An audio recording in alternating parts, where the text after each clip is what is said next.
యెషయా గ్రంథము 9వ అధ్యాయము 6వ వాక్యం, అలాగే గలతీ రాసిన పత్రిక 4వ అధ్యాయము 4వ వచనం.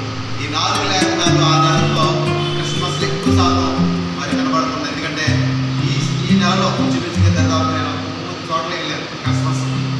కానీ క్రిస్మస్ బాగా చేసుకున్నారు, కానీ నేను చేయలేదు. నేను వెళ్ళిన నా పని ఏంటంటే క్రిస్మస్ వాకింగ్ ఎప్పుడు వెళ్ళి కేకుల కటింగ్లోనో, క్యాంటీన్ సర్వీస్లోనో, లేకపోతే తినే ఆహార పదార్థాల్లోనో, లేదా బట్టలు పంచే క్రమంలోనే లేదు. కానీ